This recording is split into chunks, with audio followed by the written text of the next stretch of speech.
धनंजय मुंडे यांनी माझी जमीन बळकावली, त्यासाठी त्यानं त्याच्या नोकराला उभं केलं.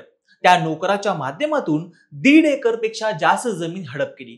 कोऱ्या कागदावर 100 रुपयांच्या स्टॅम्पवर सह्या घेतल्या आणि त्या देत नाही तोपर्यंत परळी सोडू देणार नाही असा धाक देखील दाखवला.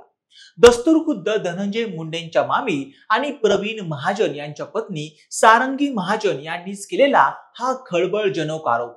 एकीकडे मस्याजोगचे सरपंच संतोष देशमुख यांच्या हत्या प्रकरणात वाल्मिक कराड याचं नाव आल्यानंतर आधीच अडचणीत आलेल्या धनंजय मुंडेंना बसलेला हा दुसरा धक्का. आपल्याच मामीनं मीडिया समोर येऊन फसवणुकीचा पाडा वाचला आणि धनुभाऊंचा पाय आणखीनच खोलात गेलाय. सारंगी महाजन यांचे आरोप नेमके आहेत तरी काय? धनंजय मुंडेंनी आपल्याच मामीला कसा गुलीगत धोका दिलाय त्याचीच ही कहाणी. हॅलो, मी ओमकार आणि तुम्ही पाहताय हॅलो महाराष्ट्र. सगळ्यात आधी बघूयात की नेमकं प्रकरण आहे तरी काय. तर महाराष्ट्राच्या राजकारणात मुंडे आणि महाजन या दोन कुटुंबातील ऋणानुबंध सर्वांनाच माहिती आहेत. धनंजय मुंडेंवर ज्यांनी धक्कादायक आरोप केलेत त्या सारंगी महाजन, प्रवीण महाजन यांच्या पत्नी आहेत. सारंगी महाजन यांनी या फसवणुकीबद्दल सांगताना म्हटलं की जिरेवाडीमध्ये 242 गट नंबर मध्ये माझी जमीन आहे. धनंजयच्या लोकांनी ती जमीन हडप केली. गोविंद मुंडे हा त्यांच्या घरचा नोकर, त्यानंच माझ्याशी संपर्क करून ही जमीन हडप केली. जोपर्यंत आम्ही रजिस्ट्री करत नाही तोपर्यंत आम्हाला सोडलं नाहीये. आमच्याकडून 100 रुपयांच्या बॉन्ड पेपरवर सह्या करून घेतल्या. त्याशिवाय परळी सोडू देणार नाही असा धाक देखील दाखवला. 3.5 कोटींपेक्षा जास्त किंमत असलेली जमीन 21 लाख रुपयांना दिली. त्याचे पैसे आल्यानंतर मला समजलं की हा सगळा घोटाळा आहे. यामध्ये पंकजा आणि धनंजय दोघांचाही हात आहे असा देखील आरोप त्यांनी केला. मी धनंजयकडे 1.5 वर्ष विचारणा केली.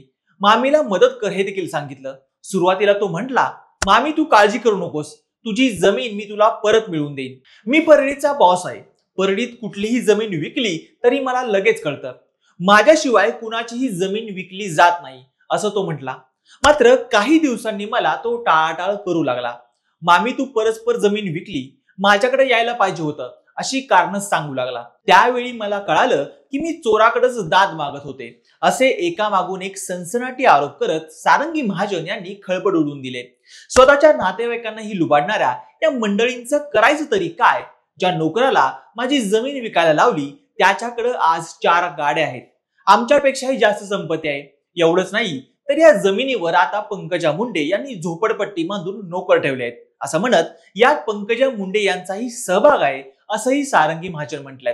त्यामुळं मुंडे बहीण भाऊ पुन्हा एकदा अडचणीत आलेत.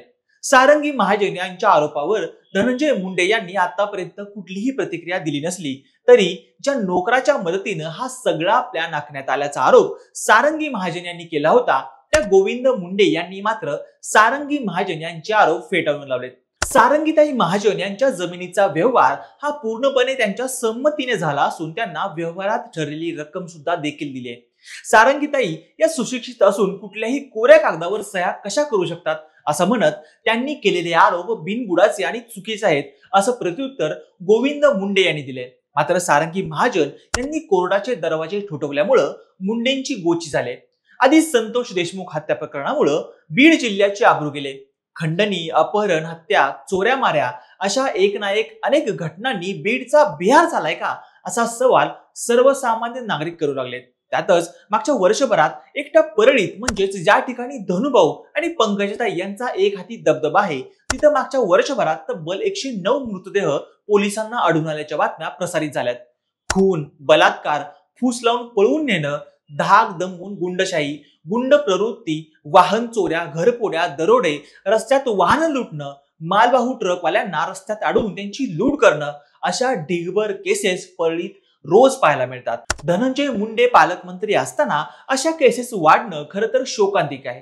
त्यातच संतोष देशमुख हत्या प्रकरणात धनुभाऊंचा राईट हँड असणाऱ्या वाल्मिक कराड याला अटक झाल्यानंतर धनंजय मुंडे यांनीच पोचलेली ही सगळी पिलावळ नाहीये ना अशी शंका याला वाव मिळतोय. एकीकडे या सगळ्या प्रकरणामुळे कधी नव्हे ते धनंजय मुंडे यांचं राजकीय आयुष्य पडायला लागलेलं असताना स्वतःच्या मामीनच त्यांच्यावर जमीन हडपण्याचा आरोप केल्यामुळे धनुभाऊंचा पाय आणखीनच खोलात गेलाय. बाकी तुम्हाला काय वाटतं? परळीतील दहशतीच्या घटनांना धनंजय मुंडे जबाबदार आहेत का? तुमचं मत आणि प्रतिक्रिया मला कमेंट बॉक्समध्ये नक्की कळवा. निशाच नवनवीन आणि राजकीय व्हिडिओसाठी आमच्या हॅलो महाराष्ट्र चॅनेलला लाईक, शेअर आणि सबस्क्राईब करायला विसरू नका. व्हिडिओ शेवटपर्यंत पाहिल्याबद्दल धन्यवाद.